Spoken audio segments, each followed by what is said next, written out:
Welcome to the Terrible Podcast with your hosts from SteelersDepot.com, where you can find all your latest and greatest Steelers news. It's Dave Bryan and Alex Kozora, always lit, talking Steelers. And now, here's Dave and Alex.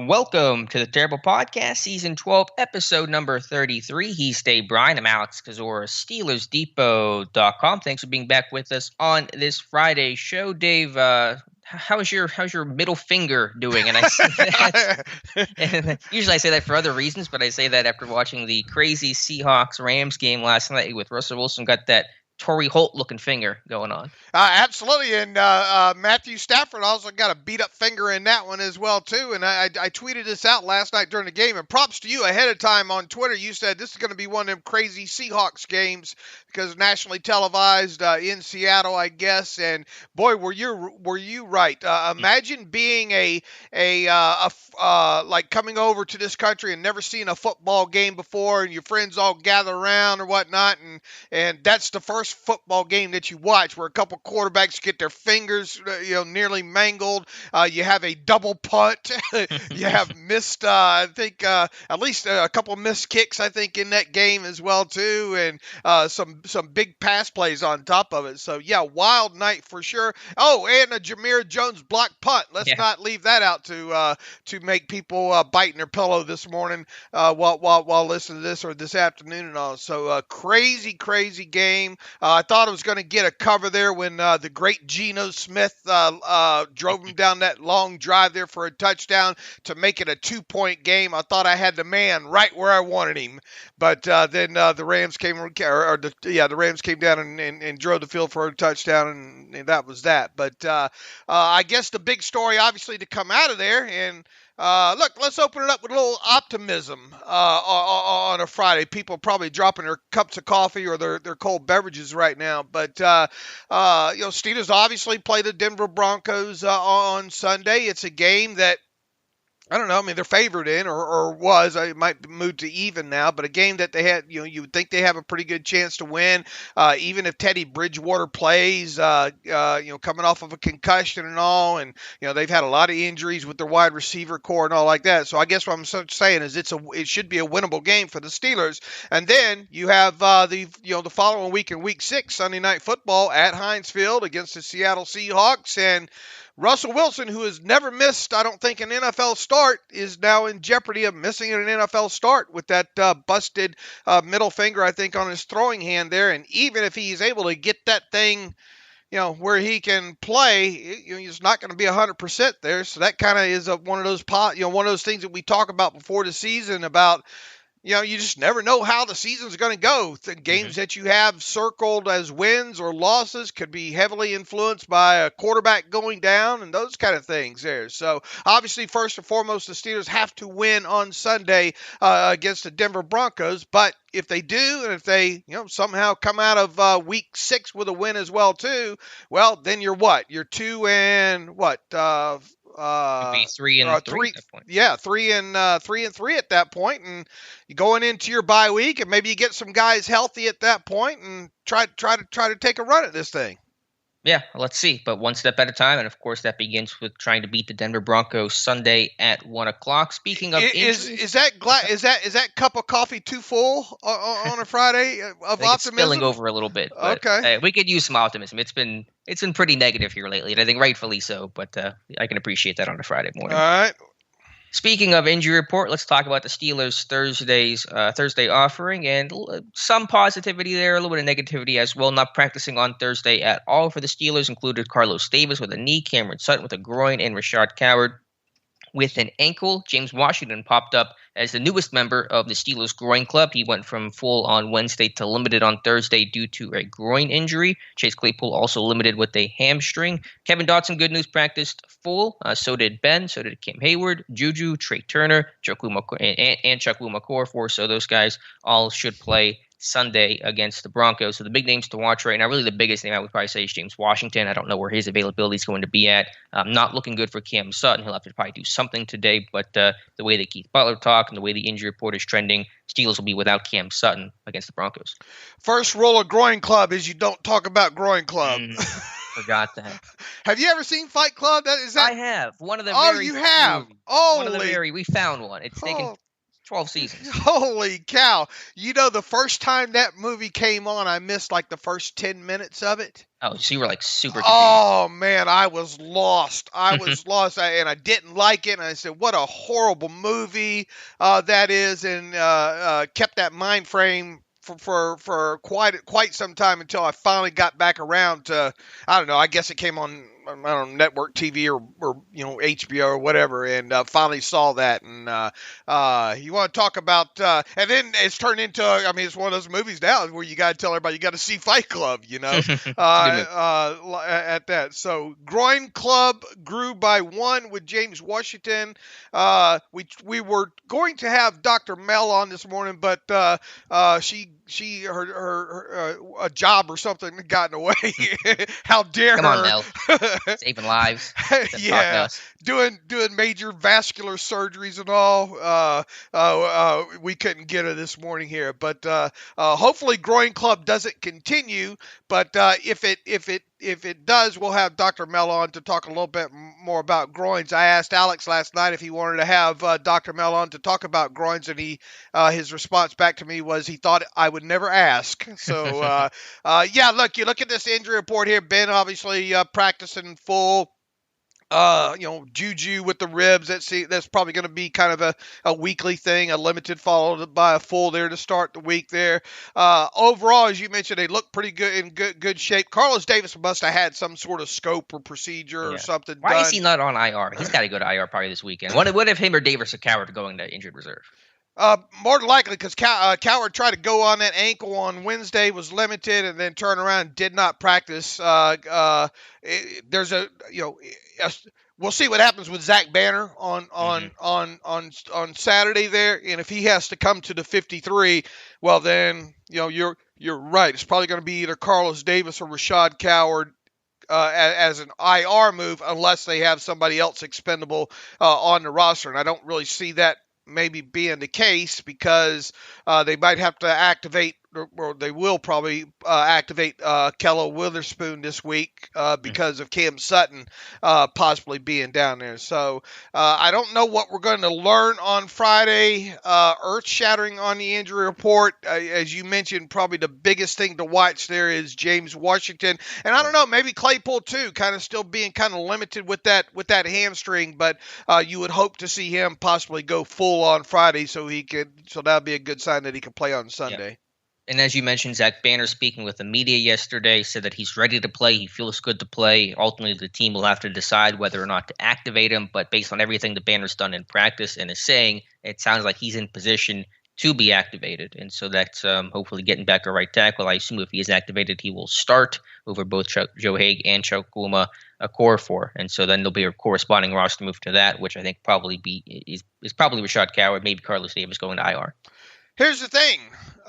General Hague played a pretty decent game against the Packers there. Got some praise from, I think, Mike Tomlin earlier in the week. And did Canada say anything about Hague?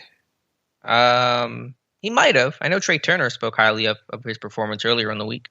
Right. So it makes you kind of wonder if it's a slam dunk that if Banner is activated, who's your inactive guy then?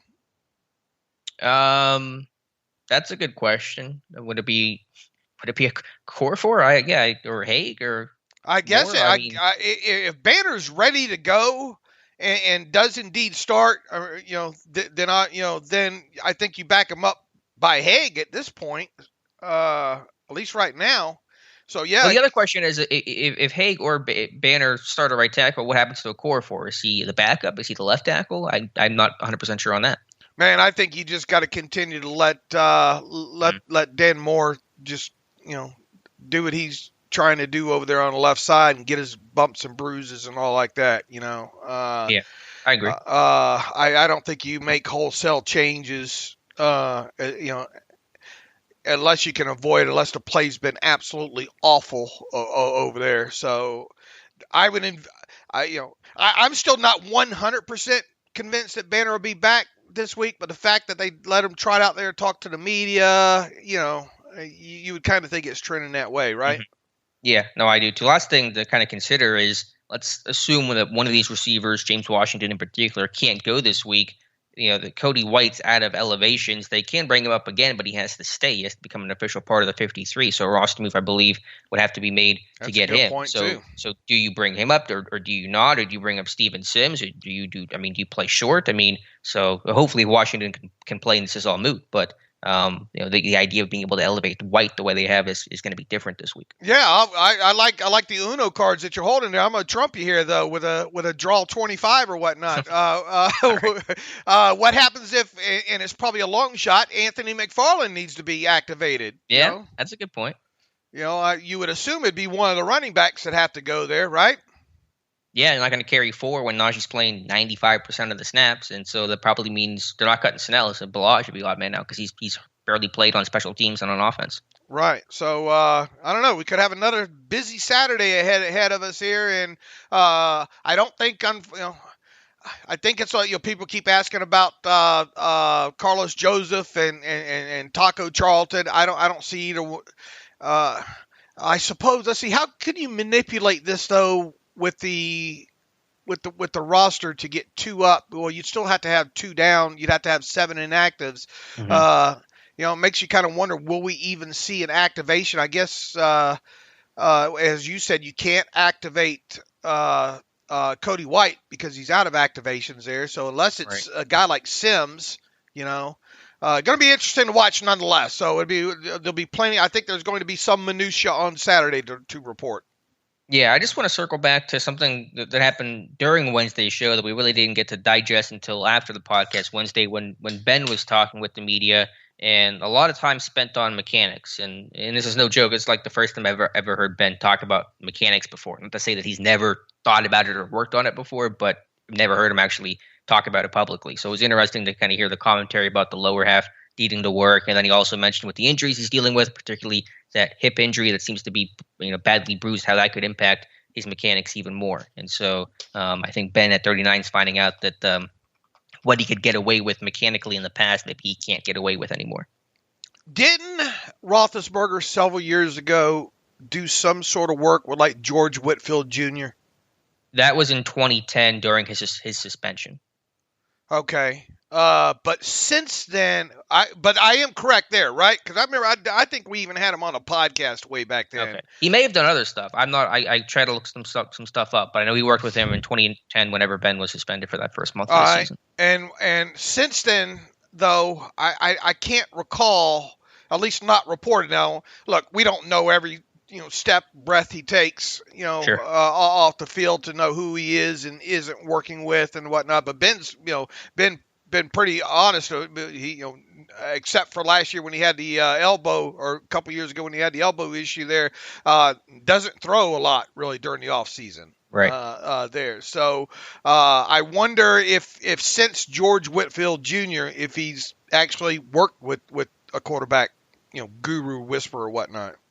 Yeah, it doesn't sound like it, not recently at least, but I think Mike Sullivan's a more stickler for details, and of course his team didn't even really have a quarterbacks coach for a couple of years. Randy was pulling double duty, and so that was probably like Ben just getting to do whatever he wanted to do. So I think maybe the addition of Mike Sullivan, kind of a more button-up guy, and then just Ben's own, physical skills eroding, is probably heightening that focus on mechanics. All right, but why hasn't that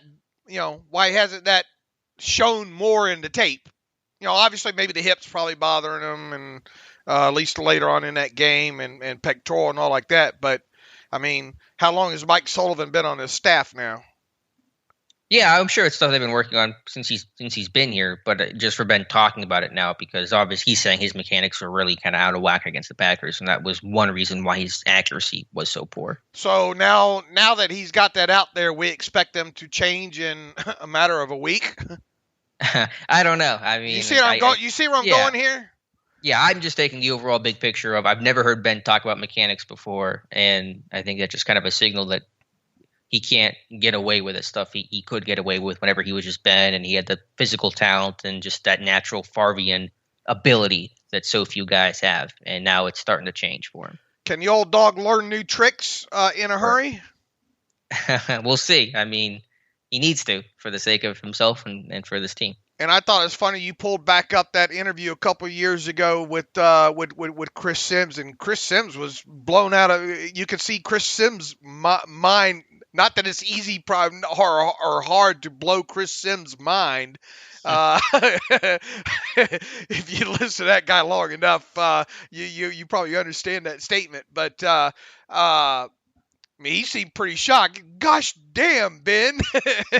Yeah, if you hadn't seen the clip, Sims asked this was 2019 in camp right before Ben's injury, and asked Ben like 5 or 6 questions about mechanics and who do you work with and how do you grip the football, and Ben was just like, I don't know, dude, I just throw the football. And so that just kind of encapsulates Ben's, because I'm sure Chris Sims is like, dude, I've had to work every technical thing just right perfectly just to become like a mediocre quarterback in the NFL, and Ben just kind of wakes up and throws the football and becomes a Hall of Famer. So that just kind of reminded me of like Ben just having that ability just to be a great thrower, just kind of naturally, not have to worry about mechanics too much. But it's not hard to look at the tape, especially from the first 4 games, to pick out instances on throws that Ben should have made that the mechanics are poor on. Right. Yeah. I don't think it's a brand new thing that just started against the Packers, but I think it was probably the most revealing against Green Bay because there were so many just blatant misses that are uncommon for Ben. Not even just deep ball stuff, but just kind of short, intermediate stuff that he usually hits routinely. Yeah, the stuff one over to the side there to Deontay that I think would have been a first down, bounced. Mm-hmm. Boy, if Mason Rudolph did that, they would have had him strung up somewhere by now. Right. So a lot for Ben to work on. He's playing through pain, and so it probably doesn't help matters. But he has to play better, obviously, and that's the bottom line. Absolutely. All right, Dave. Steelers coordinator spoke yesterday. Keith Butler, Matt Canada, and even snuck in Danny Smith, and so I was very happy to hear that. But starting with Keith Butler speaking with the team, really the mantra is, and the questions were asked in this way, was that this team needs to get more pressure to create more turnovers. They kind of really work hand in hand. Rush and coverage go together, as you always say, and so the team's pressure has not been good enough so far this year, and nor have the takeaways been there like this team is used to. Within that, what do you think? Do you think we're going to see a higher and kind of maybe regardless of the quarterback, and this will be obviously part of our Broncos breakdown, but I think if Teddy Bridgewater, regardless of the quarterback that plays, I think you got to get after them. And I think that's the best chance to make either one of those guys, Bridgewater or who's the back? Drew Lock. Yeah, Drew Lock make some mistakes. In fact, we saw the last time the Steelers played the Broncos, forcing Lock into a little bit of mistake before he got knocked out of that game. As right. Well. So I guess what you're saying is we should see a little bit better blitz rate this time around. However, you're going to have probably some different moving parts maybe in the back end there that has to help cover up that, and you better make sure you get home on some of those. The good thing about the Broncos, I think, is they're not an overly explosive team. I mean, they're missing Judy, they're missing Hamler now. They're pretty much 7, try to get 7 yards in a cloud of dust down the field every time there, and that's how they move. But I think you have to up the pressure this time. Maybe start the game and see what you can maybe get with a 4-man rush or whatnot, and some twists and stunts and all like that. But I'm pretty sure Mike Munchak has them guys kind of coached up on kind of what to expect up front there. But they probably need to seriously consider a little bit more blitzing in this game. Yeah, I think they do, but I think really where it starts, and it's an obvious point you can make for most weeks, but considering the way it's been the last 2, I think it's even more important, especially knowing how this Broncos team operates, is stopping that run game and forcing teams into 3rd and 7+. Because even if you want to blitz, if Denver's in 3rd and 3 consistently, then your blitz is never going to get home, and right. It's not even worthwhile. So Denver wants to run the football. They're a run-first team. They got Melvin Gordon, Javonte Williams. So the run defense has to be better than where it's been the last 2 weeks in terms of gap assignment and making splash plays in there and things like that. So, yes, I want to see more pressure. I want to see more blitzing. But to do that, to benefit from that, it starts with good run defense on 1st and 2nd down. Absolutely. What else did Keith have to say? That was really kind of the extent of it. It kind of felt like a lot of the same questions, just kind of phrased differently. Just kind of scrolling through the list here, talking about Noah Fant being their best receiver, number one guy to really worry about. He hurt them last year, 4 catches, 57 yards and a touchdown in that loss last year to Pittsburgh. Denver had. So Fant's not had a tremendous year this year. His average was pretty low, as Ryan talked about Wednesday when we had him on the show talking about Denver and previewing that game. But Noah Fant, Courtland Sutton, two guys that Keith Butler talked about. I think this is more of an offense, at least with the pieces that they currently have, that you don't have to concentrate on taking that one guy away, Right. And bracketing a guy. And, even Devontae Adams after that game or since then, this past week, talked about how noticeable it was that they were trying to take him. And look, I mean, I know people will fault the Steelers, to some degree on that, but it's understandable. You take away guys like, guys that can control and really change a game. Waller, Stephon Diggs, Devontae Adams. I mean, as a whole, they did a pretty decent job on those three guys. The problem is that they're not getting enough rush to go along with the coverage. Right, or the other guys are beating you. Randall Cobb Right. is not beating you. Henry Ruggs is not beating you. Right, and so. Yeah, I would expect them more. Look, I'm not taking anything away from Noah Fant, but he's not a guy that he's definitely not on the same level as a Waller is and all like that. Look, he could have 7-8 catches, but I don't envision, at least hope I don't have to eat these words, of him going 120 on you, kind of game there. So, if they want to take the 7-yard outs and stuff like that, look, I mean, you go back to that game last year, right? Him running kind of those corner routes there, and I think a couple times on Devin Bush got the best of him in some situations there. But I don't think you run your whole coverage scheme over making sure to take away Noah Fant. Right. No, there isn't that one guy that really jumps out at you. There's a couple guys at the top. The Courtland Sutton can beat you vertically, and he's back from his torn ACL. So we'll talk about more of that whenever we talk about Denver specifically. But yeah, Keith Butler, that's kind of the extent of it, other than just basically saying that, quote, we can't count on him, meaning Cam Sutton, to play, which was kind of the indication that Sutton may not be able to go in this one. Right, absolutely. Which I assume James Pierre then starts outside and sub package. I guess you might see some Michaela Witherspoon maybe. Well, you would.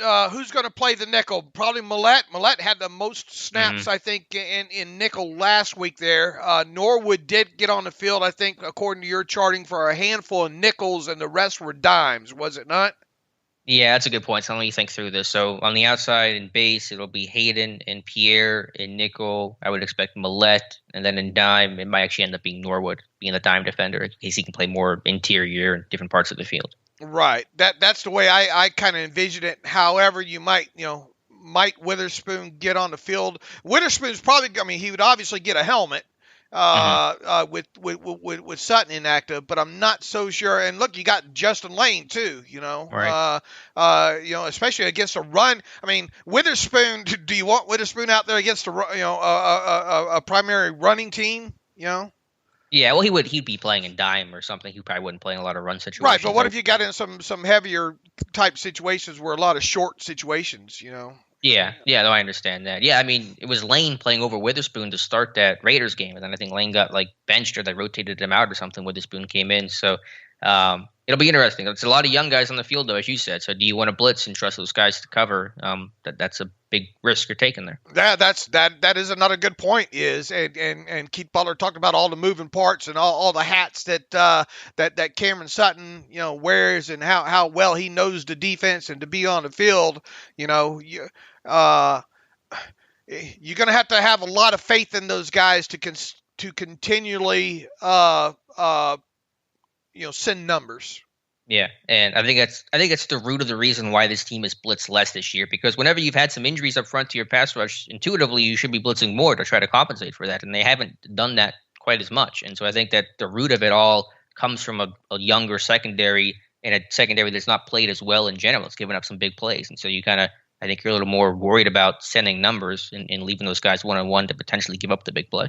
Yeah, here's us possibly not having to talk about Lane and Witherspoon playing a lot of snaps on Sunday there. Because I thought about that when I was writing up that article yesterday about what Butler had said and all about trying to map out who's going to be on where. I think the only question is who's your regular nickel more than anything. And then the other player, Millette or Norwood, would probably be your dime. Yeah, and it's been trending towards Millette getting more of those nickels, like just true nickel snaps, 2-4-5 snaps, and he's been better than Norwood to me. I think he played pretty well against the Packers last week. All right, Matt Canada, I'm trying to separate coach from interviewer, and he says the coach speak all well, but I don't even like listening to Matt Canada anymore just because he says the same thing and it doesn't give you any answer, and he does the whole "it's on me, I got to be better, the plays didn't work, so it's on me," and I can respect that to a degree, although it gets redundant after some time. And so I honestly don't have a lot to talk about with Matt Canada because he didn't have a lot to talk about. No fart in the skillet quotes or nothing like that, right? Yeah. Where is that? Can we just bring Randy in for the Thursday presser and then just not have him coach? I don't know. Maybe coach. Here's the biggest takeaway or the biggest quote, I guess, to come out of that entire press conference was him saying all of our plays have man beaters and zone beaters. Right. Which, okay, as long as let me just cut to the chase here. Let's go. There seems to be more emphasis on the fourth down play to Juju than there has been on the fourth down play to Najee, correct? Correct. Why is that? That's a good question. I almost feel like the emphasis should be on the first one kind of more than the second one, just because I want to know what Ben was thinking on that play. But that almost got brushed up underneath the carpet, it seems like, this past week. I guess it all stems from Juju first saying that's I have a good idea why that has become the play is because Juju after the game says my route was a man beater route. It was run into zone. And if you parse that correctly, he's not incorrect.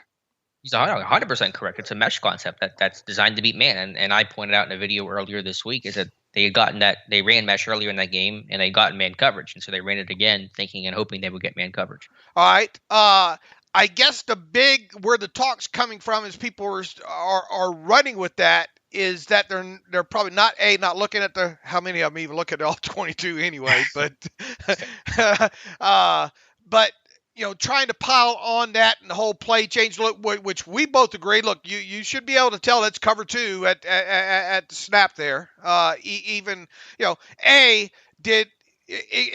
guess it's trying to circle back into how much autonomy does Ben have at the line of scrimmage to change a play, and my biggest question is why didn't you just call a timeout there? But I understand the play clock was running down and all those kind of things there. Now, when you go back and you look at the all 22 of that play and you slow it down and you zoom and you do all the things there to look at all the options, after the snap, Ben looks to his right to Deontay Johnson, correct?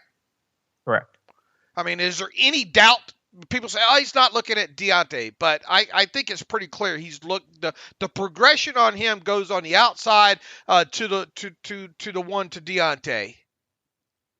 Yeah, that's where it starts. Okay. Now, I mean, Deontay runs a kind of inside, breaks to the inside and properly breaks that, is basically a vertical corner, if you will, to a cover two hole spot there. If Ben, how do I put this? Did Ben not have trust that he could make that throw? Because and this is the tough part here when you break down any play here. Was there any type of adjustments maybe that the other eligibles missed on site identifying coverages? In other words, if Juju saw that this was a zone read pre-snap, was he supposed to sight adjust and maybe just run a curl to an open area of the zone? We'll never know unless he's asked about it. Yeah, but I really doubt that on that mesh concept. As part of a concept, you're not going to make a sight adjustment when you're part of a concept. Okay, if that is indeed the case then, and if your read with Ben is from 1 to 2 on that right side, And if he absolutely knew what he was seeing, and it being a zone defense there, then like as difficult and low percentage of a throw it is, he's got to at least attempt that hole shot, right? To Deontay. That's the throw. Yeah. I understand what you're saying. I'm just trying to think about it from Ben's standpoint in the moment. And that is a difficult throw. It's not a super high percentage throw for a fourth down and short play. And Ben had thrown that deep ball on that concept to Deontay the first time, and it went incomplete. Now, they weren't playing cover two. They were playing more man coverage. So I think maybe Ben just didn't want to try that again because he tried it before and didn't feel like the percentage was terribly high in that situation, which I can understand. I mean, then once you come and once you come off that read, you're not going to go back to it. No, yeah, and that's really that's not even. It's part of the progression, but it's one of those things where you just see it pre-snap, and if you like it pre-snap, then you can not worry about the mesh and just make the throw to Deontay. But I think Ben's thinking was it's a tough throw to make as it is. I mean, it's not a lot of space there, and B, and more importantly, he tried that throw the play before or the series before, and it was incomplete, and he didn't want to try it again. I mean, at that point too, when you get into your second reading, that's when slowly.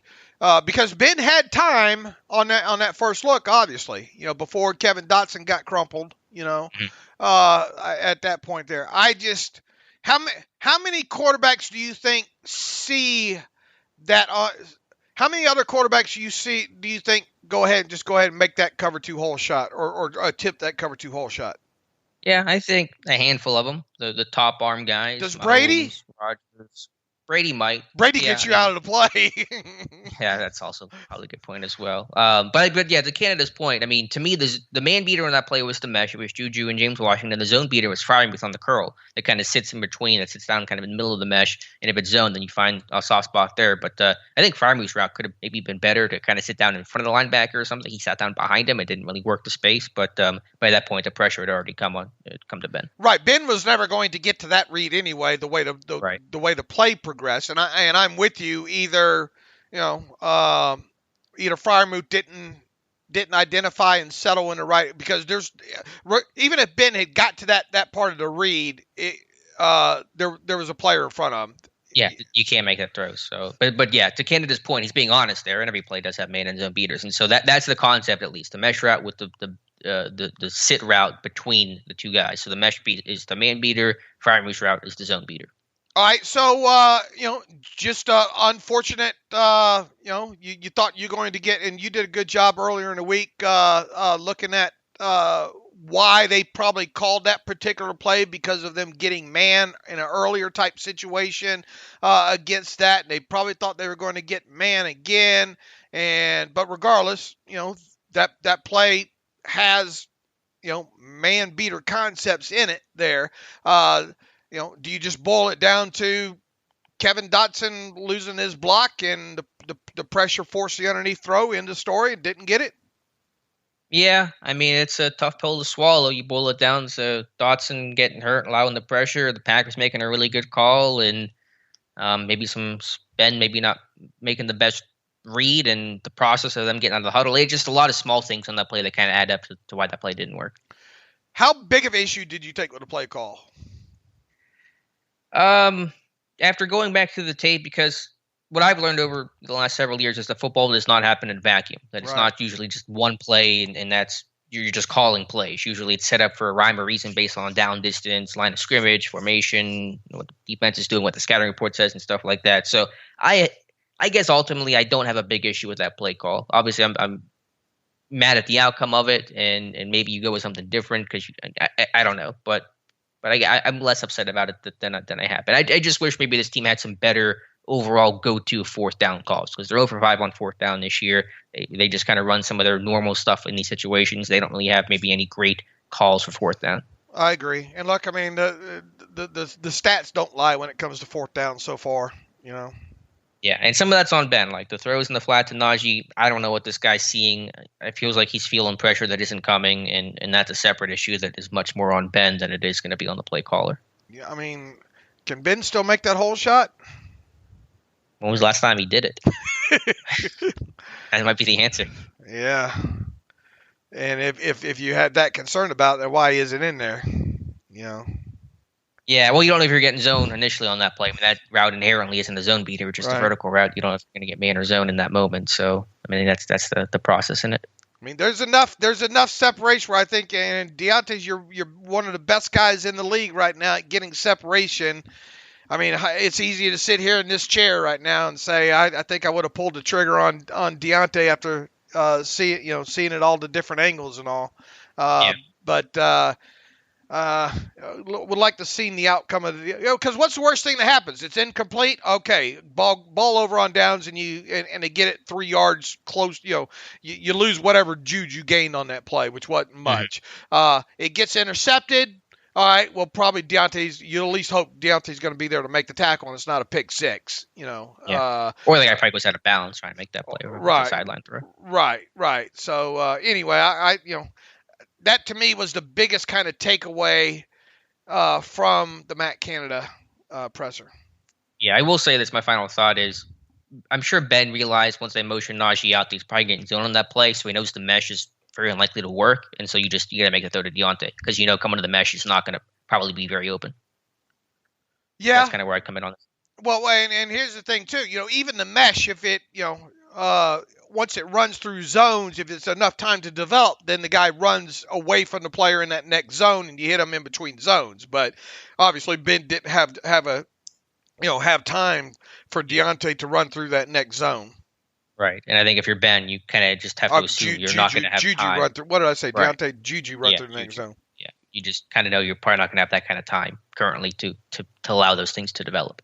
All right. But anyway, so Matt Canada, I mean, talked about pre-snap motion, said it was dependent on the game situation, and I know the motion rate. He's right. He's right though. I mean, look. I mean, a lot of people, and it is frustrating. I know to see all these analytics get thrown out there, and after all the talk about Canada pre-snap motion, yada yada, you get into some game situations like the Steelers have been in these first 4 games, and you're just not going to have a lot of instances where you're going to run a lot of pre-snap motion there. So now, could we maybe see it a little earlier in games? Possibly. But I wasn't shocked to see where they rank in pre-snap motion based on the way the game situations have run in these first 4. Yeah.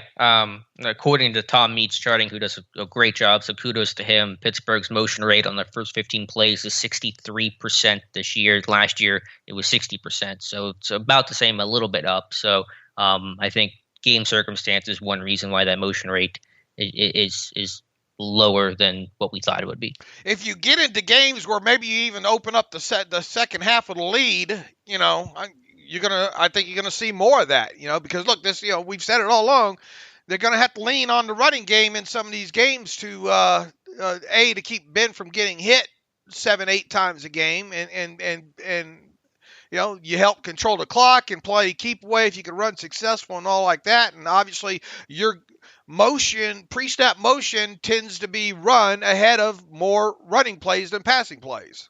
Right, and the Steelers team is dead last in rushing attempts right now with 66, so it is probably harder to get that motion going the way that you draw it up during the week. Right, now that's not, totally letting Matt Canada off the hook for any of this. This has been, everybody's got their hand in the pile with the way this offense is going so far.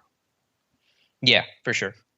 So, anything else from Canada? Talk about the tight ends and the unique skill sets that these 3 guys have. That Ebron and Freiermuth and Gentry have. Gentry's played more than I thought he would. I think we touched on that Wednesday, but he's playing about 20% of the snaps, which is about 19% more than I thought he would have in the first month of the season. I agree. I don't know what that says, but he's been an okay blocker. Has he been a better blocker than Freiermuth so far? It's an honest question that needs to be asked, I think. I wouldn't say he's been as good as Freiermuth. But he's been better. What Eagle Eye Kozora wasted 20 minutes of his night the other night trying to figure out who the coach was that got so mad on the fourth down to Najee Harris there. Do you think he was mad at Ebron on that? Can that circle back to what I was talking about the other day here? I'm trying to take your checker flag and I'm trying to make it mine. Yeah, you're running. I'm running the 26 miles in the marathon. You got the last point 0.2, and you're running through the tape. Are you saying I do that a lot? No. In this case, you might be. Yeah, it was a good. I at first I thought what happened was that the throw in the flat to Najee Harris, Alfredo Roberts standing on the sideline, and as soon as Najee catches the ball, like Roberts knows the play's going nowhere, and he just kind of turns his back. He's like obviously frustrated. So, but now I'm trying to figure out why he was frustrated. Was he frustrated that the pass was thrown short and the Steelers didn't convert? Was he frustrated that Ebron tripped and fell? Was he frustrated that Ben didn't hit a wide open Pat Freiermuth? Like there's 4 things on that play that Roberts could be upset about. So I don't know which one of those, or maybe all of them, made him the most upset. But he kind of wore his emotions on his sleeve on that play. Yeah, like he got a hair in the steak or something. You know, my favorite part of that is at the very end, Zach Gentry kind of sees him walking away and then just kind of starts following him. Like, Coach, what do I do? Where are we going? It's just, if you see that, just go back and watch Gentry. Like, I don't know what to do here. That's a good pickup by you on that. I'd rather you not waste 25 minutes doing it, but hey, yeah, you pay me for that. So, yeah. But that's my hard work there. Anyway, so Matt Canada, that was I think about it. We give each other, we give each other a hard time, but obviously everybody knows how hard Alex works, and the some things that he picks out are just ultimately amazing, and I like to think that I'm able to pick out some things too, and I think that's what makes us getting together to go over film in a podcast is really what makes this show what it is, the things that you see and the things that I see. But that was quite the pickup there. Yeah, thank you. Well, he was all of us in the moment, just frustratingly walking away and just kind of throwing his hands up and being like, "What the heck?" So let's talk about Danny Smith here. One other thing, Tyler Wise, man, if you're not reading the Turning Point article post that Tyler Wise is doing every week. Holy moly, some phenomenal stuff in there. And this one had me in tears too, talking about, Mama, I'm going to get you a car, the house, I'm going to be on Sports Center. Anyway, props to Tyler because, he's obviously very, very versed in his X's and O's and his film study too. But the kind of voice that he brings has a little bit different voice to the site that's really unique and makes his post really encapsulated. Just does a great job, especially when it comes to showing how certain plays are set up.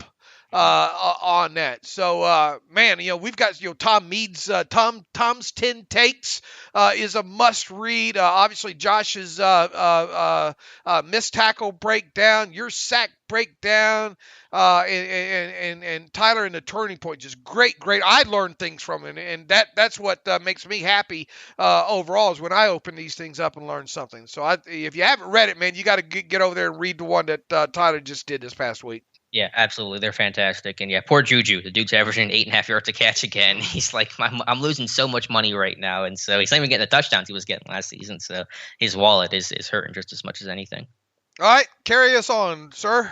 I just want to mention Danny Smith here because I have to mention Danny Smith anytime he speaks to the media and talked about Presley Harvin, was asked to evaluate Harvin's play and said, quote, "I love him. Am I happy with him? He's a better player than he's playing right now, but I love him. That's a talented young man, and I stress young man." So Harvin's numbers are not very good this year. I think he's 27th in average and 22nd in net, and the numbers overall have not been very good. But Danny Smith standing by his rookie punter.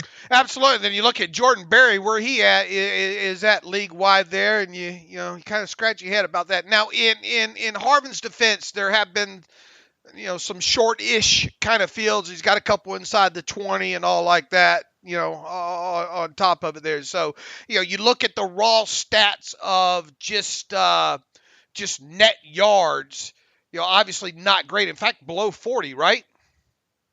Yeah, I think it's 39. I'll have to look, but the net is not very good. I did this a few years ago, even with Jordan Berry, I think, where the Steelers offense was on the field, what was the maximum, amount of net yards he could have had on some of these punts, without him going into the end zone. If you're punting from, around midfield or a little less or into opponent's territory there, not a lot of room to work with to have a great net punt, Right. Yeah. So, context there, it's hard to look at just in nets, depending on obviously coverage units. So, one bad play by the coverage unit can totally screw up your net. So, and sample sizes are small and all that, but you certainly will have to get better, especially for an offense that is struggling so much. Field position is going to be such an important thing for this offense, for this defense, even more so to give them some more help, not have to defend short fields and things like that. So, the field position battle really becomes heightened when your offense is struggling and these scores are lower scoring the way that they have been. Now, on the flip side, a 20-yard punt from Harvin, from your own end, that's tough to swallow there. Did you ever circle back? I did not. I did. Did you? What happened there? Harvard did get brushed. If someone came in free, it was Watt and Kuntz that got doubled up on the same guy. They kind of switched off late, and Marcus Allen was trying to come down late, and it could have been blocked. So I was kind of mad that somebody's coming in almost scot-free to begin with. And so Harvard did get brushed. How much did it impact the punt? It's kind of hard to say. I'm sure you kind of feel it when a guy's breathing down your neck and you're trying to hurry. Not Michael Dixon double punt hurry, but kind of close. And so I'm sure that had an influence, but I'm sure Harvin and Smith will say you still have to deal with it because pressure's – that's the life of a punter. You're dealing with pressure mentally, and with a punt rush, you got 10 guys trying to rush after you. So you have to probably be better than that. So was it more of an acting job or no? Harvin has said in the past he does not like flopping. Maybe he's learning the art of it more in the NFL. He went down like somebody shot him. He did. Personally, I know it's really ticky-tack, and any sort of contact kind of draws a flag in today's NFL, but it didn't seem to me like it warranted a flag on that play to be called for like a roughing or running into the punter. All right, you can send your hate mail to I didn't get a chance to double back to that to the special teams tape. Yeah, so either way, 20-yard punts. Right. But I think I put Packers at the Steelers 40, and they get a touchdown on that drive. I think they got a touchdown out of that. They got something out of it, didn't they? Probably. I'll have to go back and check, but obviously, field position not winning that battle there. All right, Dave. Let's see. Anything else from Butler, Canada, or Danny Smith you want to talk about? Let's see. You got me curious here. That punt was where did they take over at the Pittsburgh 40, right? Yeah, they got a touchdown. Yeah, there's a 4-play, 40-yard drive. Won the Cobb. Did that end with a touchdown? I think Cobb. So. Yeah. This is a second one of the game. All right, Dave. Where do you want to go from here? You want to talk about Denver and start previewing this game? Yeah, absolutely. All right, Denver comes in 3-1 on the season. Kind of a hard team for me to figure out. Their 3 wins this year are against teams that are combined 2-10. The Giants, the Jets, and the Jaguars. They lost 23-7 to Baltimore last week. Let's start with that Denver offense, though. We don't know exactly what quarterback they'll be starting. We believe it's going to be Teddy Bridgewater. He's still going through concussion protocol. Left Sunday's game against Baltimore midway through. If it's not Bridgewater, it'll be Drew Lock. And so the one benefit is this team has prepared for Drew Lock. They prepared for him last season to start and played in that game before getting hurt early in 2020. So I think they're ready for either guy. But Bridgewater, if he is the guy, has been super efficient, 72% completion rate, 5 touchdowns, no interceptions, playing some really good ball for Denver. I think makes quick decisions is the biggest thing that stuck out to me on tape with him. Quick and good decisions overall when it comes to Bridgewater. Real kind of rhythmic kind of passing that he likes to get into. A lot of those kind of curl routes on either side. Some corner routes to Fant. They do a good job with really mixing up their motion, I thought. You'll talk about a team that uses some pre-snap motion. They also do a good job, I think, of mixing up a lot of different personnel looks. They're not afraid to go heavy and really heavy and pass out of some of those situations, and then they're not afraid to also go empty a time or two.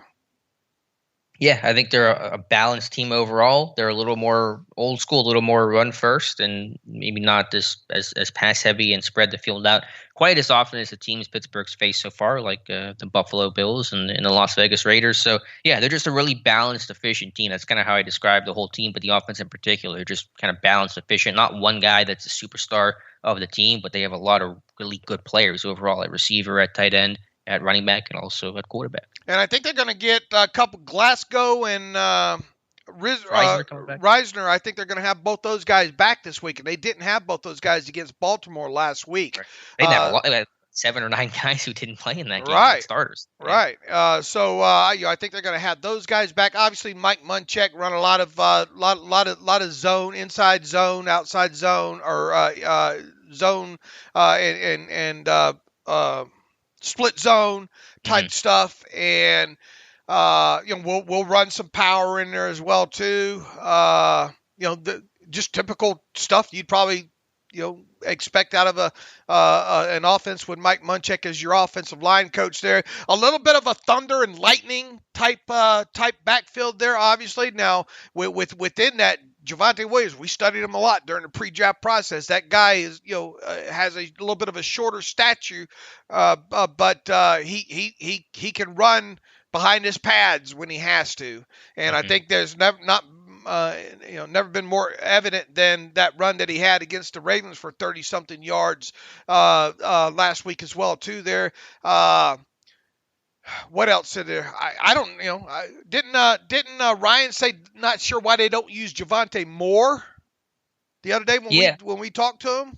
Yeah, I mean, the stats say they basically split time in terms of carries. I think Gordon has like 50 and Williams has 46, and the snap percentages are similar, but it seems like Gordon's been playing earlier in games. But I think Ryan had mentioned against Baltimore, it felt like Williams was getting more of a share early on, and I'm sure coming off that good performance, his role may increase. So maybe that they're going to adjust to that and increase Williams snaps. But I think worry about both guys because they're going to play about half the time each.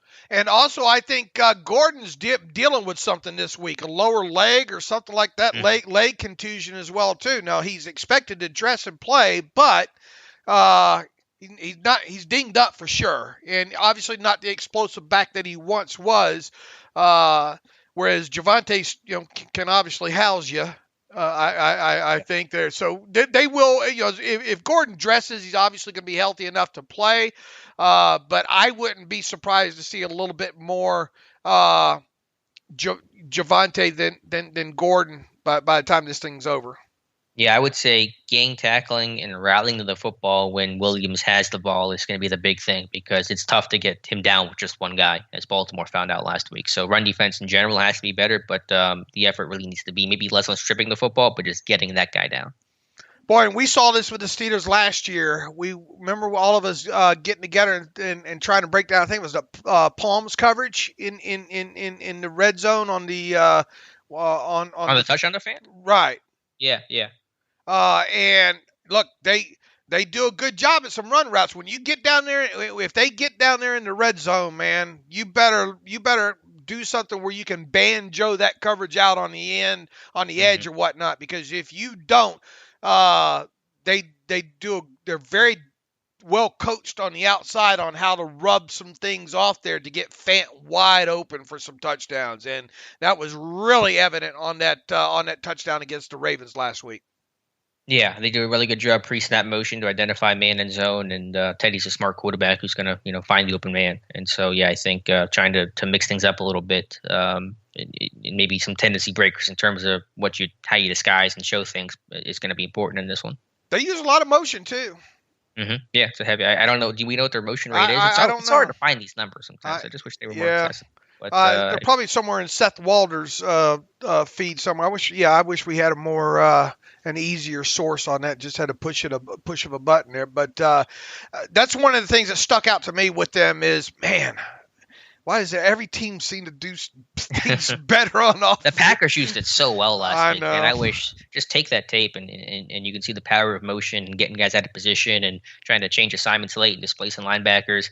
So good. I will say two areas where Denver struggled is third down, they're 30th, and red zone offense are 28th. And so Pittsburgh has to win in those areas. They have to do a much better job on third down, their defense, and hold teams to 3 instead of 7. And that's kind of something they've preached the last 2 weeks. And so Denver's red zone offense has not been good this year. They have been settling for a lot of field goals. And so Pittsburgh has to make sure that continues.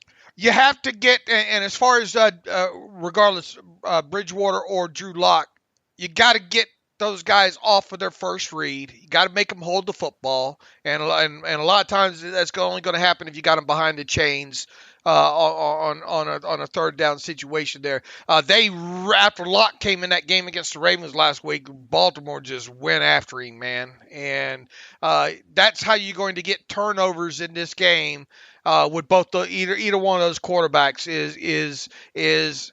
And another thing we ain't talked about, but might see it less because he's coming off a concussion, is Bridgewater still can get around with the football. Now, I don't know if you want him running a lot, scrambling a lot in this game, but he better make sure you have some contain where he just doesn't take off, and 12 yards you and slide with a scramble, those kind of things there. But I think if you can get constant pressure on either one of these quarterbacks, you can force them into some mistakes. Yeah, although I think it will be tougher to do so with Teddy than it will be Drew Lock, because Teddy's just such a cerebral quarterback. He's been so efficient this year. So I wonder if they'll blitz Teddy less, and if Lock were to play, if they blitz him no more, I guess it'd be impossible for us to know. But I wonder if the game plans would be slightly different for either guy, blitz Lock more and play more coverage against Teddy. But we'll have to see. Well, Teddy is good at identifying that, it seems like, on tape and all. And, I guess you run it. If you don't send numbers after him, then what you're betting at is he's going to take a lot of 3, 4, 5 yard, short passes and just try to nickel and dime you down the field. Yeah, we'll see. I mean, it'll be very interesting. The Steelers' blitz rate has come up. That Bills game has kind of brought down the overall number a bit. But even so, the last 3 weeks, their blitz numbers have been around 30%. And usually they have some games where they're 45, 50%. And they haven't had a game like that yet. And so maybe this is the week. But so far, they're like I said on Wednesday, their personality is a lot different. Stop the run this week and get them in 3rd and 7 and get after them. Yep, that's the number one thing, because this run defense has not been good enough. Cam Hayward's going to have to play about every single snap in this game, because when he's off the field, that run defense just tanks. And so, Chris Wormley has represented himself well. Yeah. All those snaps that I talked about during the offseason that Chris Wormley owes the Steelers, he's giving them back now. I really have been impressed with the way Chris Wormley has played at the start of this season. I thought his best game came last week against Green Bay. Had a couple of pressures, a forced fumble. I thought he played really well against Green Bay. And, man, if you can get last year's version of Tuitt back, wow. Yeah, what's going on with him? I mean, obviously he's not coming back this week. He probably won't be back. It's after the bye, I guess, at the earliest, it seems like, for him. Yeah, none of us know, obviously. Yeah, if he's not practicing this week, it kind of makes it hard to envision him practicing or playing again, even if he gets back next Wednesday and resumes practicing.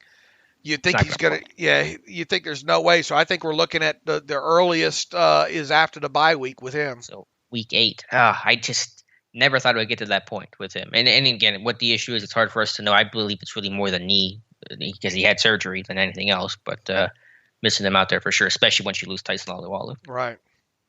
All right, Dave, let's flip over to the Broncos defense. And again, trying to figure out what this team is. They're second in points per game. The stats look really pretty, but they played some of the worst offenses in football, although they're playing the Steelers this weekend. So, I mean, enough said. But they're a solid, well-coached team overall. Just like the offense, I don't think that they're out of position a whole lot. They have a solid front. They have really good edge rushers. Von Miller's playing amazing, like he always does, coming off last year's injury.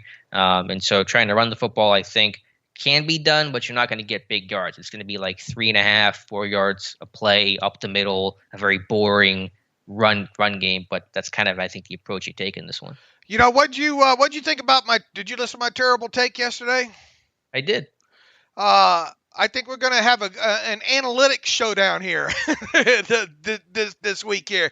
When you look at statistically this Broncos defense on paper, up there obviously in the league, I think ranked 5th in yards per game allowed with like 70, and like 6th in the league in yards per carry with what did I say? 3.5. 3.5, near almost 3.5. I think specifically there. So if you look at that, I call those archaic stats. I don't know what you call them.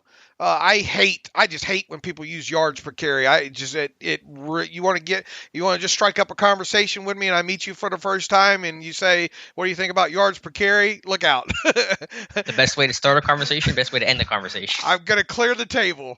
And look, the tape in a sense backs those numbers up and really elongated stats as well too. They're not giving up big runs. I think they've given up 3 runs, and this is running. Let me quantify this against running backs. Okay. And taking out the kneel downs, taking out the quarterback scrambles and design runs, and they have played Lamar Jackson on top of it. So taking all that kind of stuff out. I'm talking about against opposing running backs here. The success rate of opposing running backs against them so far this season. Now, it is a small sample size, 62 total runs, all right?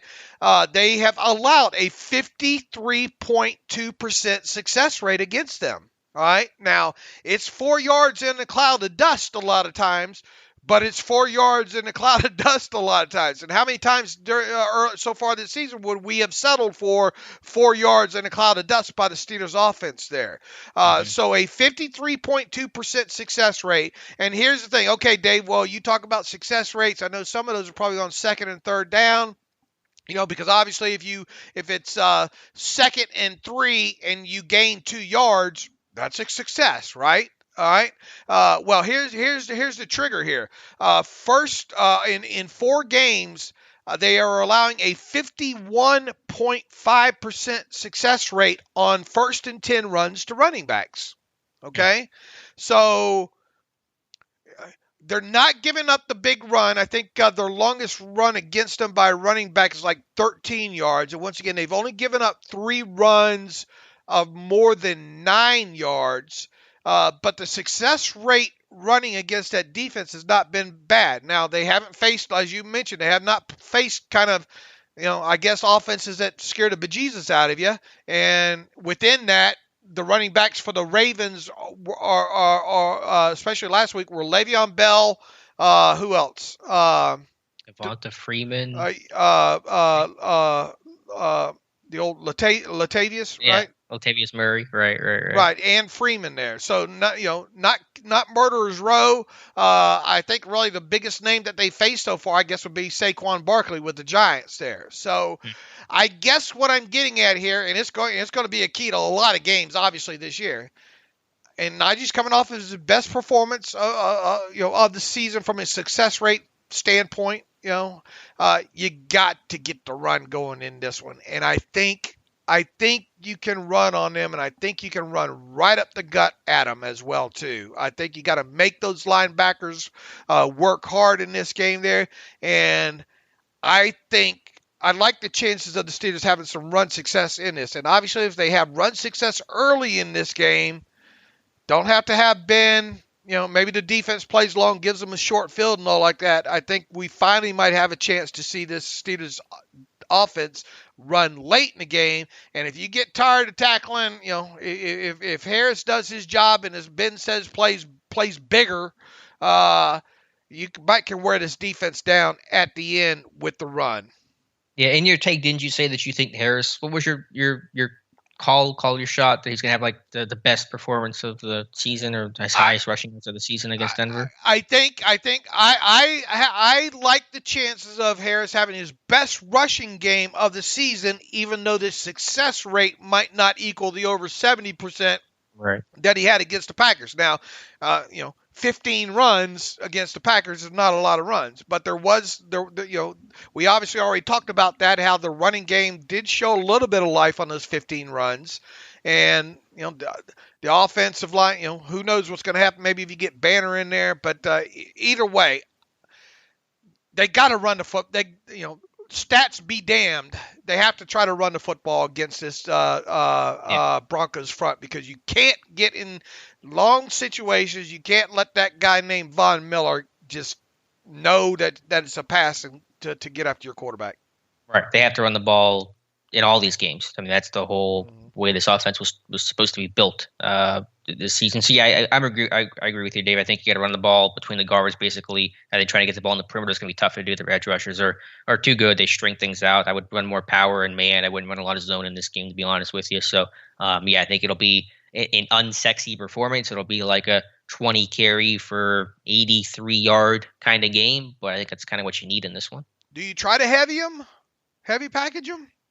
Do you try to get Watt out here for a few more plays? Yeah, I mean, I think you're okay to do it for a couple of snaps. I mean, it's not going to be anything that you do to your core, but yeah, I mean, if you do it for 3-4 snaps, I'm good with that.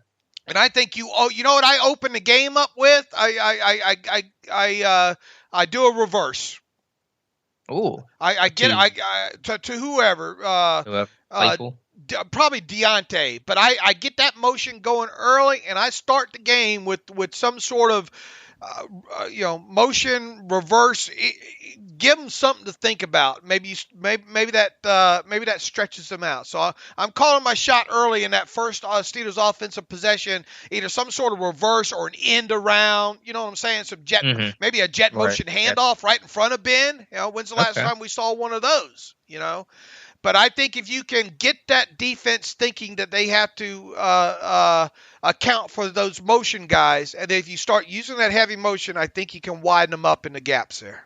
Yeah, they make such a great point, and I think everyone kind of understands it, but how little this team has run late in games. In terms of fourth quarter runs this year, guess how many running plays the Steelers have had in the fourth quarter this year? 10. That might even include kneel down. It's 11, so you're right there, yeah.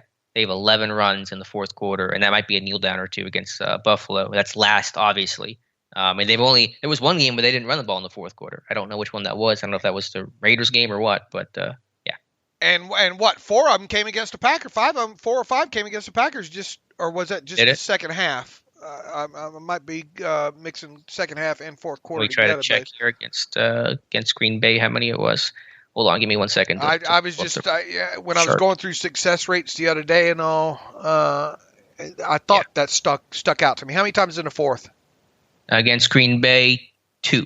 Okay, 2. All right, I thought it was like 4, but anyway, your point. Good point by you, as Tunch would say, right? Yeah, for sure. And just for context, of teams who've only played 4 games, the Rams lead, but they played 5. The Browns have 47 runs in the fourth quarter, and the Steelers have 11, just to kind of give you the top and the bottom. The average is around, 25, 30. And again, Pittsburgh has 11. So, don't make any mistakes. Don't make any mistakes on offense. Don't give them any short fields to work on. Your defense, and on the flip side, the Steelers defense got to get a short field or two for the offense here. And man, here's the hope. We're not talking about Ben Roethlisberger dropping back and passing 40 more times a game, because that's a perfect recipe for a loss at this point here. It's got to be 2010, 2011 Steelers offensive football right now. Yeah, this won't be a very pretty game to win, but one I think they can win. Actually, it was 3 runs against the Packers. PFR search was not complete. 3 runs against. So give you the extra run there. Find me one more. Actually, okay. So they had there's 2 kneel downs, and I'm going on a rabbit hole. I apologize. So they had 7 of the 11 runs came in the first game against Buffalo. 2 of those were kneel downs, by the way. They had 1 against the Raiders. They had 0 against the Bengals and 3 against the Packers. So since week 1, they've only ran the ball 4 times in the fourth quarter. But again, that's a product, of course, from playing from behind, but just some really low numbers there. Right. I mean, if this team can get a possession lead, a touchdown possession lead in the fourth quarter, man, that's why you supposedly retooled your offensive line and drafted Najee Harris in the first round, right? Because to put games away like that. Yeah, that was the whole idea, and obviously not working out the way this team envisions. So anyway, any final thoughts here about how to beat Denver? But yeah, I'm with you. You can't beat yourself. Denver does a very good job. They don't beat themselves. They don't turn the football over. They're not a super penalized team. They're well coached overall. They're not going to big play it, but they're not going to give up the big play either. And so they're just a solid, stout team. Tight end over routes? Yeah, that'd be nice. I mean, just throwing the fire moves in general. You see, I think you've seen some teams so far on tape get them that way. Yankee, which plays right into Steelers' wheelhouse, I think, there. And what did you think about what Marquise Brown did to Justin Simmons on that long touchdown? That was Justin Simmons that got spun around. It was a diving touchdown that Brown had. Yeah. What do you think about that? Well, Simmons is a guy I worry about in general. They do a great job defensively to lurk those safeties and drop Simmons down, and I think it's tough. I'd be worried to throw over the middle to some extent on third down because of where 31 is at. But, yeah, I mean, Simmons, I guess, from what I read a little bit, hasn't played as well this year, but he's still a guy that I'm not throwing near. I guess the biggest thing, I had to make sure it was because he got embarrassed on that one, and it wasn't much of a nod to the outside by Marquise Brown. Yeah, it must have been like something that Simmons obviously is anticipating and just kind of guessing and saw something earlier on film study and obviously guessed wrong. Boy, how close was that to being incomplete? What about speed? Speed matters, man. Speed kills. You know what I was thinking last night? I know the guy's going to be 35 years old next season, but, man, he's going to be a free agent too. I'd sign Deshaun Jackson. Cheap speed. He's still going to run. He can still fly. Yeah, but he lost the tire late in that one. He did. He was out of breath. But, man, him with three wheels is better than anything Pittsburgh's got vertical. Yeah, but he has the 4 wheels until he gets breaks about 40. He definitely I thought he was going to score there at first, and then the hubcap came off. Yeah, but cheap speed, dude. I mean, as you said, this team needs a vertical type of threat, and if he's out there, I know he's 35, but he'll play for like $2 million. I'd sign him. Yeah, you got to have that's one thing that this team really, really misses more than ever is, and look, it's not taking anything away from Deontay because Deontay right now is really about what you have vertically more consistently, I guess. And he's been this team's best receiver so far. Deontay Johnson by a mile. Yeah, it's not even close. And but they just missed that what I like to call crap speed, man. Where Ben just throws it out there and the guy gets it. And that's exactly what Lamar did on that touchdown against the Broncos, man. How many players get to that football? Very few. Because few guys can run like Hollywood Brown. And, Tyreek Hill, obviously, I think is one of them that probably gets to that. But you watch that TV version the first time you actually watch the play, you think, no way, no, that's no way. And then he gets there and he dives and just makes a fantastic catch in the end zone there. But they had what happened on that? Did they have a coverage bust too? Who against the Ravens? Wasn't there a coverage bust on a right to left on an over? Maybe the play's not coming to mind. I had to look at it. Anyway, they got a good secondary. I think you really got to stress those linebackers though of theirs. I think that's where the key is. I would look to try to get Freiermuth or Ebron on some overs in some situations here. I think that's one way you can hit them for an explosive play. Yeah, I would like to see Freiermuth get more involved. I think he's done well when targeted this year. And so, I know some of that's dependent on just how many routes is he running, how many snaps is he playing, stuff like that. But more involvement for him would be better. Is this the best defense maybe that the Steelers match up against so far or no? Do they match up against or the best defense they faced? Yes. What are you asking? Okay. Is it the best defense they faced?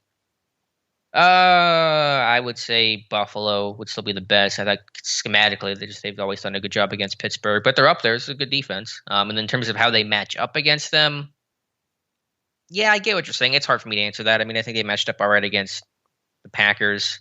I think they matched up better against the Packers because the Packers' pass rush wasn't as potent, which is kind of working in Pittsburgh's favor. But regardless, I view it as a good Broncos defense. Very sound. And one final note: you got to make Von Miller work. You gotta get some people in his ribs a little bit there. I think.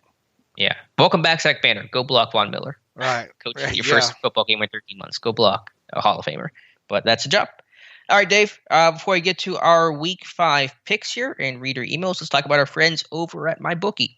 All right, let's do that. Winning season is rolling at MyBookie, and this week entries are now open for the winner-take-all Super Contest. MyBookie is the only sports book that offers online Super Contests, so you can't miss out on this exclusive promotion. Enter now and turn $10 into $10,000. Week 5 through Week 8, make 5 picks against the spread, get them right, earn points, and rise up in the standings. Take home the $10,000 grand prize. Go to mybookie.ag, use promo code TERRIBLE, and when you make your first deposit at MyBookie, you'll receive double your deposit. That's promo code TERRIBLE, so you can double your funds to double your winnings. Bet anything, anytime, anywhere with MyBookie. So once again, they're having that online super contest week 5 through through week 8. Make 5 picks against the spread. Get them right, earn points, and rise up the standings to take home the $10,000 grand prize there. So once again, bet anything, anytime, anywhere with MyBookie, and go to mybookie.ag and use promo code TERRIBLE. And as always, we appreciate them being a sponsor of the show. Absolutely, and I am 1-0 to start the week. I was getting nervous last night with that missed extra point that Matt Gay had, but the Rams hung on to win and cover. That was lining up perfectly for me to get the man there, but it didn't happen. So you're 1-0, and I'm 0-1 entering the weekend here. Let's start with the New York Jets at the Atlanta Falcons. Atlanta laying 2.5 at home. Oh, Falcons are without Calvin Ridley and Russell Gage. I have no idea who Matt Ryan's thrown to this week. I think the Jets. I think it's a field goal type of game. I don't know which way to go.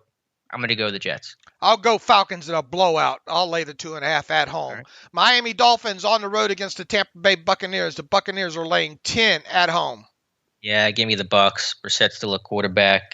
Just not enough juice on that offense. I'm with you. Give me the Buccaneers at home, lay the 10 points. The Philadelphia Eagles on the road against the Carolina Panthers. Are they getting McCaffrey back this week or no? He's 50-50, it sounds like. He may be back, but I think we're going to have to just wait till like Sunday to figure that out. Panthers laying 3 at home against the Eagles. I think the Eagles bounce back. Jalen Hurts looks like the real deal, so give me the Eagles. I'll take the Panthers, lay the 3 points at home. New Orleans Saints on the road against the Washington football team. Saints are road favorites in this one, 2.5 points. Yeah, give me the Saints. Washington, that secondary. The defensive line is good. Everything else behind them, not so much. So give me the Saints. Oh, this one scares me bad. Give me Washington to upset the Saints at home. Okay. So I'll take the 2.5 points. Tennessee Titans on the road against the Jacksonville Myers. Didn't know we were going to go with that one. The Urban Jaguars. Titans laying 4.5 on the road. You know, it's going to feel crazy to say it, but I think somehow the Jaguars rally around this, and maybe not for Irvin, maybe in spite of him, but they still find a way to rally, and I'm going to say they win this one. Wait a minute. The Jets-Falcons games, that's overseas, right? I think it is in London, yeah. Yeah. I'll still stay with the Falcons there. Who wants to watch more of that if you're in London? You're like, yeah, this is the game that's going to get me hooked. What game were we just on? You took Titans and Jaguars. Who'd you take -4? Yeah, I took Jacksonville. I think they somehow find a way to rally and put this thing together. Nah, this is easy money. Titans laid a 4.5 on the road. Detroit Lions on the road against the Minnesota Vikings. Vikings laying 10. That's a big line. Too big of a line for me. I think Vikings win, Lions cover. I'll take the Vikings covering that big line. All right, Green Bay Packers on the road. If you want the Steelers to have a chance to get back into this, you're rooting for, I guess, according to the internet, soon to be Pittsburgh Steelers quarterback Aaron Rodgers. Look. Is Cincinnati for real? Can they hang with Green Bay? Green Bay on the road laying 3 points.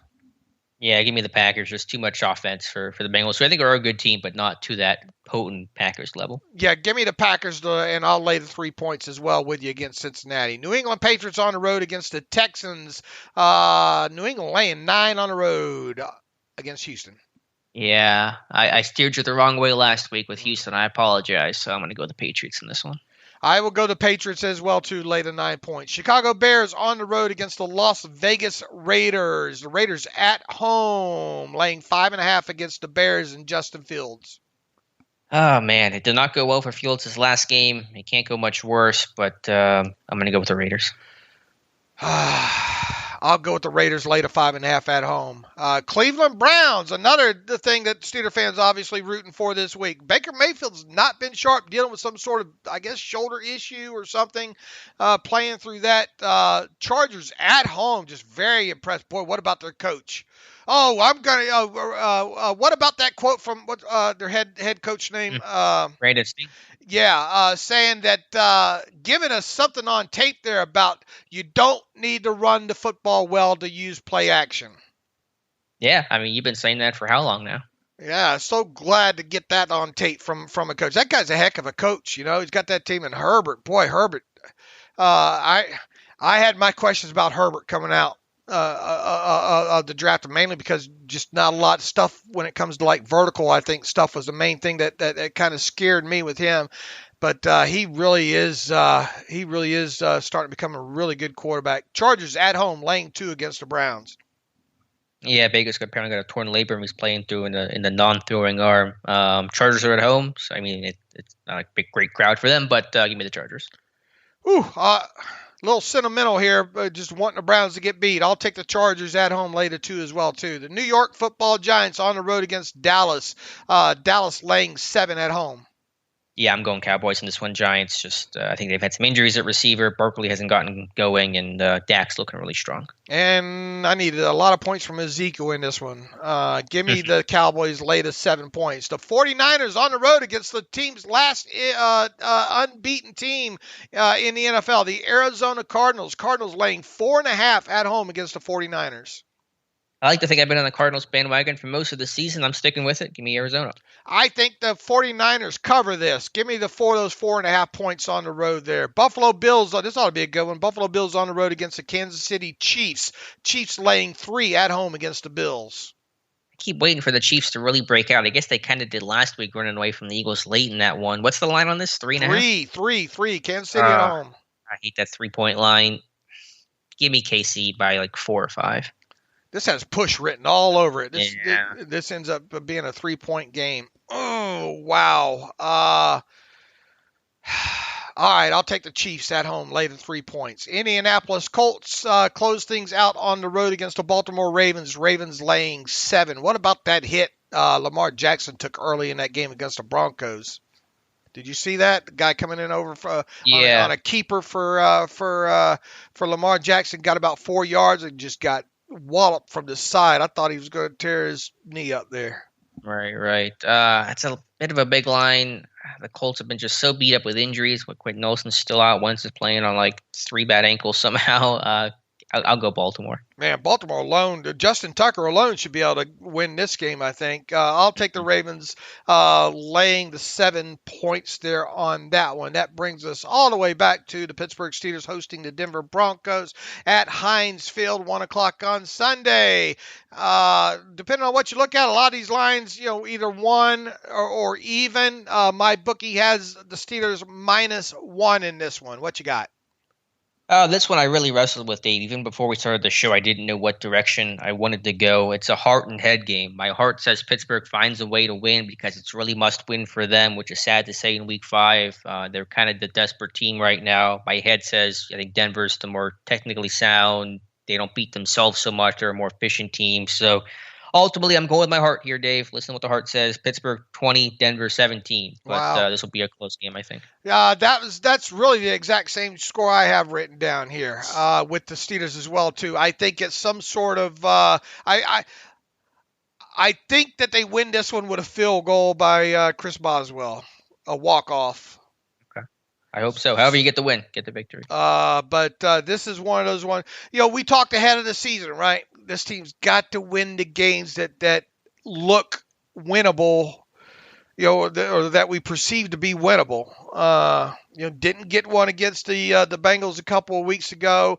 A lot of people probably, with sound mind, probably had them losing to the Packers on the road. A lot of people probably had obviously the games against the Raiders and Buffalo flipped there. Man, if you want an opportunity maybe to get back in this thing, it's the way we open the show, right? I mean, you get a game here at Denver, not 100%, missing some moving parts on offense there. You're at home. When's the last time? What was the stat I had? The last time the Steelers opened the season with three road losses. What was it? 2002? Is that right? I don't remember, but that sounds right. The early 2000s weren't too kind to Pittsburgh, at least 02, 03. Let me double check that real quick here. Sounds about right. That 02 season was like a 6-10 year, I think. So yeah, that probably tracks. I put it on my Twitter feed yesterday there. The last time that the Steelers lost their first 3 home games, of a regular season was 1986 was the last 3 first. Now they've obviously lost 3 at home. I think maybe 2002 was the last time, but I'm talking about their first 3 home games of a regular season was 1986. My God, who was a starting quarterback in '86? Mark Malone. Malone? Yeah. I was attempting to graduate high school then. You were about as successful as the Steelers were at home. I got out. They got me through there. Dean of Students was tired of seeing me there. But 1986 was the last time the Steelers opened up with their first 3 home games all in L's. So got to make sure that doesn't happen there. So this is must win, right? You agree this is a must win game for Pittsburgh? You dropped to 1-4 in this AFC North. I mean, that's usually a death sentence, isn't it? Isn't that what the stats at least tell you? I mean, obviously 6%. So yeah, it is a must-win game there. So yeah, I had the Steelers taking this one begrudgingly, 20-17. I got to give, we can't go against the Steelers every week, I don't guess, but I mean, this is going to be a close game. I expect it to be low scoring. Steelers got to run the football. If they run the football well in this game, I think they'll win, and I think they will in this one. Yeah, and I think Denver doesn't have the threat of the big plays quite as much, which I think will help out Pittsburgh, and a defense a little bit healthier. That offensive line maybe a little bit better. So, yeah, I'm with you, but a close game for sure. All right, let's see here. Shall we get to some emails? Close this thing out. Nicholas Gooden writes in, "Hey guys, happy Friday to you. Quick question: could either of you explain the concept of voidable years? How are the Steelers able to use it to massage the cap? Is it something from the CBA? Also, quick shout out to Kendrick Green. Guys taking a lot of heat thus far, and maybe rightfully so. But I'm excited to see what a full off season will do for him. That's the make or break it time for the young guys to believe. Yeah, look, none of us are going to throw Kendrick Green out with the bathwater yet. He did have, I think we said this earlier in the week, had his best game against the Packers as well there too. Nuances of the center position, needing to get stronger. As Alex said, I even said a couple of shows ago there, I think, you get into week 4 of next season. That's, where we'll get a good idea, I think, of what Kendrick Green can and maybe will be. It hasn't been rosy at all through the first 4 weeks there. But I mean, how many people thought he was just going to come in and be a stud? Go ahead. Yeah, no, I agree with you. I mean, obviously stuff's been tough, and he's learned a lot, and he's been thrown in the fire, and he's basically admitted as much. So you hope to see some improvement, and you've seen some of it. I think the physical tools are all there for him in the sense of athleticism is really rare athlete for the position. I think he's a strong guy overall, not a big guy, but like a stocky, I think, kind of strong guy pound for pound. So hopefully you just see that kind of continued growth. In terms of voidable years, that's more in your wheelhouse. Right. Voidable years, Nicholas, imagine this. Okay, you have a guy, let's say he makes $10 million. He's scheduled to make a $10 million base salary in 2021.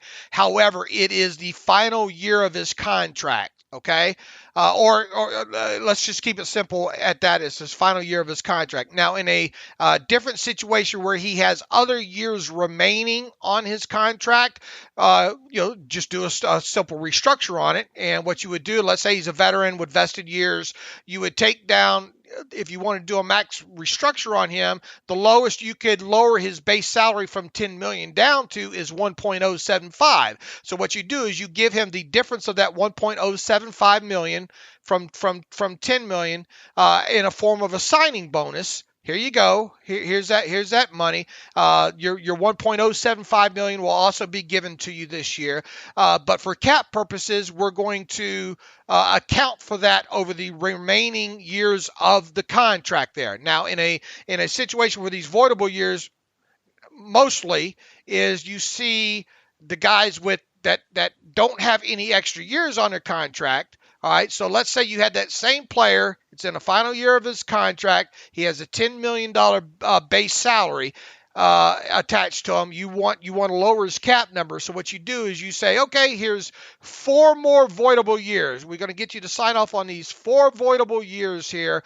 And then we're going to treat it then like a restructure. We're going to take that $10 million. We're going to take your base salary down to $1.075 million, and then we're going to take the difference of those two amounts, give it to you in a signing bonus. But for accounting purposes, we're going to account for it over the entire 5 years, because he's got the 1 year now and he's got the 4 voidable years on top of it there. Now, why is it beneficial for a player to do this? A, he gets the guaranteed signing bonus money right up front there, and that's really important if the $10 million was not guaranteed to start with there.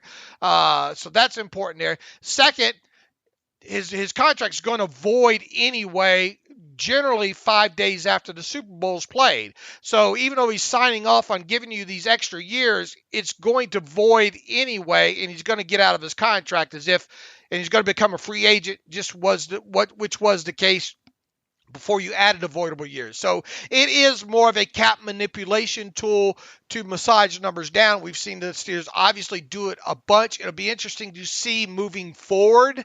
Now, once you get further away from COVID and all, and hopefully the revenues start climbing drastically. Now, it'll be interesting because you already have a cap on next year's, or a ceiling on what next year's cap number can be league-wide. Will this be a continued trend on what people do? Now, the downside to it is you're obviously setting yourself up for automatic dead money the following year on these contracts, especially when they void the next year. They void all that prorated money comes rushing forward into that next year there. So hopefully that wasn't too complicated of an explanation. No, appreciate your answer and your insight on that stuff as always.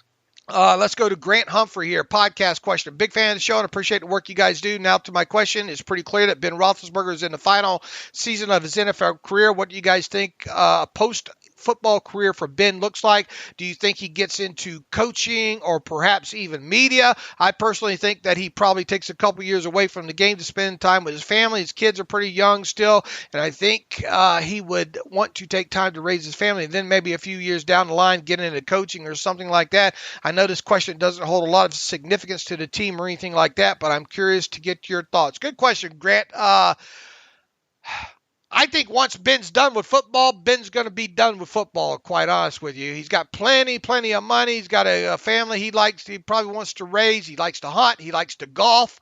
I don't envision Ben being great as an analyst. I don't think he has any wants to get into coaching whatsoever. So I think it's going to be kind of one of those ride off into the sunset things with Ben Roethlisberger. I don't think you'll see hide nor hair of him too much. Yeah, no, I'm with you 100%, Dave. I mean, obviously, I don't know what Ben's plans are, and things can change once you actually retire, and you probably get a little bit stir crazy. But yeah, I think he wants to be with his family and be out of the media spotlight. He's been in the media spotlight for so long of his life. He probably wants to get away from that and just kind of be a dad and, as you said, hunt and golf and just hang out for a little bit. So yeah, I think we won't hear a lot from Ben, and he's not a social media guy either. So you won't hear much from Ben whenever he retires. He's no Tony Romo. That guy's good. That guy's so entertaining. That guy was made to do what he's doing right now. In my opinion, there. We'll see. Time will obviously tell. Let's go on down here to Charles Austin. Writes in Kevin Colbert. He says, I know there's been some talk of Kevin retiring at the same time Ben does. If we get a new GM, do you think that would change our football philosophy at all in terms of drafting and free agency, or does that come from the top down? Go ahead, Alex. Well, I mean, it's a chicken or egg. I mean, is the next GM who gets hired going to have the same similar philosophy as Kevin Colbert? Probably. But sure, if it's a new GM and the GM has a lot of autonomy and power and, gets to kind of, I wouldn't say run the show because Rooney, of course, has an influence and input, but, he's the GM still overall in Pittsburgh. So, yeah, I mean, I think you could definitely see things change, but I also think Pittsburgh wouldn't necessarily hire like a radically different type of minded GM. I mean, it could be an in-house guy, first of all, so then you probably won't get a big departure. So, I don't think we'll see a radical change, but sure, some new guys can have his own kind of thoughts and feelings. I don't think you'll see a change in free agency. The way this team attacks free agency. I think maybe like analytics could be a little bit different. I think maybe become a little bit more open to the idea post Colbert. Yeah, possibly. We'll see. Antonio Robinson writes in, let's try this again. Hey, Dave and Alex, my name is Antonio, pronounced Antonio, and I'm an alcoholic. Oh, wait, that was last week. I'm a football-aholic, though, and for the most part, I know my football, not only because of playing and watching for almost 40 years, but I was an amateur writer myself at one point and have also been listening to the Terrible Podcast for over 10 years. Let's see. Y'all mentioned recently a term a few times recently that was new to me. I was hoping y'all could explain what 4I means. I even heard you say 3I. Is this a new term? If not, could I have missed this all these years? Anyway, love the show as always. Keep up the minutia. Speaking of which, I'm still waiting for a fungible minutia terrible podcast T-shirt. Okay, we're working on the T-shirt still, and explain the I added onto the number. Yeah, well, I'm assuming this guy's familiar with defensive lineman techniques and alignments and things like that. So you think about the old classic 5 tech and a 3-4 defense that's outside shade on the offensive tackle. The 4 tech is supposed to be head up on the offensive tackle. The 4I is kind of whenever he's just kind of slightly shaded to the inside helmet of the offensive tackle. So that's the 4I is kind of usually that slight inside shade to the offensive lineman. Yeah, in short, it stands for inside or or interior. Yep. But anytime you see it's the technique that you'll go look up, go Google all your gap numbers and all, or techniques that players play, and then if you add an I to it, means he's shading inside of that. Yeah, it wouldn't be he wouldn't be so in that gap between the tackle and guard. He'd be like a 3 tech. He's just kind of slightly inside that tackle, so you call him a 4I to say that he's not head up, but he's also not a 3 tech either. He's kind of in between. Let's see if I can get one more email out of the machine here, Alex, or did I hit all of them here? Let's see. Nick Scioli writes in, Dave and Alex, Nick from Columbus here again. I understand Stephon Tuitt had a very tumultuous offseason with a personal issue, and has the lingering injury. But do you guys think he makes it to the field at all this season? Steelers could really use him. Nick, man, I wish we had more to offer on any of this, and to hear kind of. And it's just trying to take context out of what players and coaches say. It sounds like they're expecting him to play at some point. As Alex and I just talked earlier in the show, Nick, it doesn't look like it's going to be before the bye week there. So how much of this is personal? How much of this is the knee? We just don't know here. It has been a tumultuous offseason, as you said, for Tuitt. And I bet not the way he really thought it was going to go, especially the way last year ended and on. He had a great, let's not forget how great Stephon Tuitt was last season, first and foremost. Mm-hmm. Really, really good. Hopefully they can get that player back. So my guess would be, you asked, do I think he makes it to the field at all this season? I would say yes. Look, they restructured his contract.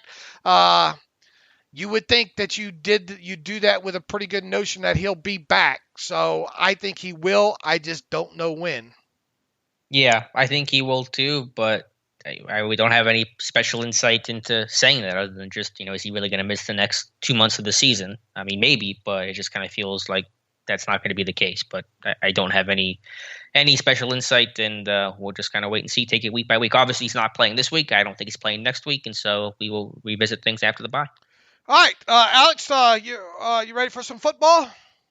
Yeah, hopefully some winning football. Really do not want to see this team go 1-4. Yeah, I'd like to break down a win for a change. It's been a while, and I'm sure the fan base. Look, who knows? Maybe we'll have a lot of optimism.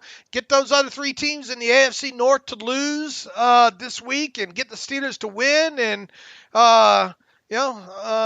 maybe a little bit more optimism moving forward next week, especially if Ben plays well and the running game gets on track. Maybe the defense gets a couple turnovers there. We'll see there. But whatever happens, Alex and I will be back to talk about it all on Monday's Terrible Podcast. So in the meantime, if you will, please follow me on Twitter at Steelers Depot.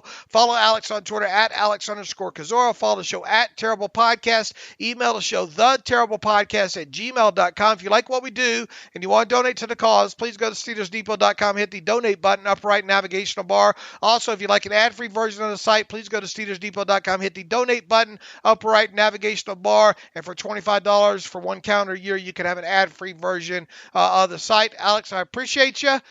Maybe we'll be able to talk about groins in a past tense next week. So in the meantime, as always, thanks for listening to the Terrible Podcast with Dave and Alex.